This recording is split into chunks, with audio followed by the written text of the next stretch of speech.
Joe. Miami Center. Anyone there? Say your tail number and intention. Doug, what's going on? I've got an emergency up here. My wife and daughters are on this plane. I need you to stop a plane crash. You're the only person I know who can save them. That story is so incredible. It's something where I know the outcome and I'm still sitting on the edge of my couch the entire time wondering what is going to unfold. So share a little bit about this story and how it came to you. Well, a wonderful script showed up on my desk from a writer called Brian Eggleston. This amazing true life story of a family that get on a small King Air plane and, you know, the worst nightmare happens. The pilot unexpectedly dies and the family is left to fly this plane and land the plane.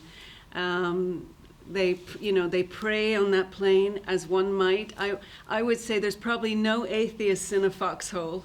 I would think if you were hurtling through the air, you might pray yourself, but they were a family of believers and they prayed to God, and through, you know, the miracle of all the hand of God on this story, they managed to land this plane. And you're absolutely right. Our job was to tell this story, to keep the tension in the story, and to uplift your heart when the ending occurs. And it's a true life story of Doug White and his family. I'm sitting here next to Doug. And, you know, it's just, I think that when audiences see this April 7th on Amazon, they're just going to be, you know, it's a real family film with an amazing outcome. Doug, one of the things that I think is so interesting is how a day can just be so routine until it's not, right? Like for better or for worse. You could be getting married, you could be having a baby, or you could be, you know, fighting for the lives of your entire family. How do you feel when you think back on that Easter Sunday? The main thing is, for a long time you ask why. Why didn't the pilot die on the way down there? Why didn't the pilot die standing on the ramp helping us load up luggage? Why? But after months, years, or whatever, you get to the point where you quit asking why, and you just say thank you. You say thank you. I'm sure the whole time you were in that cockpit, the thought going through your mind was, who will play me in the movie version of this moment? Not really, but Dennis Quaid is such a great choice. Maybe talk to me a little bit about what conversations that you had with him prior, if any, and then Roma, like how you settled on that fit. Well, when Dennis actually came in to meet with me in my office, he was interested in doing a podcast, a spiritual podcast. And somewhere in that conversation, he mentioned that he was a pilot, that he actually flew planes. And I had this script in my, in my shelf. Literally, it was a script that I was developing with Brian, working on and preparing to, to put together. And so it just struck me in that moment. I said, Dennis, would you ever read this script I have? It's called On a Wing and a Prayer, and I think you'd be perfect in the role. Although if you got the role, you'd have to unlearn everything you know, because you don't know how to fly this particular plane. He took the script home. And we ended up, obviously he agreed to do it. And but I would think it must be strange for Doug, whoever would have played him, to see your own life play out on a movie screen, to see this trauma of their own lives play out. But we're so grateful to Doug and his family that they entrusted us to tell their story. And I think he's quite pleased with the result. Doug, did you have any interaction with Dennis prior to filming, or have you after? Well, no, not before, but while they were filming in the Atlanta area, he got my cell number and he called me 4 or 5 times during the 5 or 6 weeks that they were filming. He'd say, "Hey Doug, they're waiting on me on the set right now. I got a quick question. When you were at such and such, how come you did this instead of that?" Or I'd tell him whatever the answer was, and he'd say, "Got it." And a few days later he'd call me and said, "What were you thinking when you said this and you did that and you went this?" And I'd tell him whatever the answer is. And my son-in-law and my daughter are both in this film in the background, and both of them said on 2 separate occasions, it's absolutely eerie, that mannerisms that Quaid has look just like me. Matter of fact, they saw him walking across the room from the back there at one time, they thought it was me.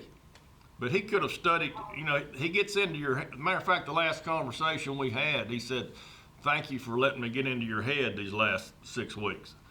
But there's a YouTube video out there for the next year when we went down. They flew us down to meet all of our controllers personally, and I had a plaque made up for him and presented it to him and gave a little short talk. He could have watched that and watched how I talk with my hands or whatever, but he did a great job getting into my character, if you would. It's amazing, and I'm sure a lot of the ways that you responded were just instinct, and some might have been purposeful in the cockpit. The way you and your wife interacted with each other, we found fascinating. I watched the movie with my husband, and we were all over each other. I was like, put her on speakerphone. We need to be able to hear what the command's saying too. And he was like, I can't hear what they're saying now. And it was hilarious, cluster. And I'm like, man, honey, we wouldn't have made it. At least the two of you worked so well together. Is that how you felt in the cockpit, or was it much more disarray? It was I guess I made this word up. It was a focused fear. If a hand grenade would have gone off beside me and there wasn't any shrapnel involved, I wouldn't even have heard it. I was just so focused on listening to the controller and staring at that airspeed thing and making sure we didn't get upside down. I was just focused. And then if you listen to the whole tape on YouTube at the end after they sent us over to ground control, then I lost my emotions then. But I had them all, kept inside of me for the whole time. As I've said before, if I was going to die, I was going to die trying not to. Talk to me, it's one of those things where Doug had to be, like he said, focused and listening to this outside communication, because they not only were the ones with the knowledge, but they could see into the future per se. It might not have been as difficult at that time because it was life or death, but man, what a metaphor for our faith walk with God and the ability to just fully trust that he knows more, he leads us. Maybe unpack that a little bit for us. If you think of the movie as a metaphor for the difficulties sometimes that we face in our lives and the need that we have, to remain focused, but also to trust.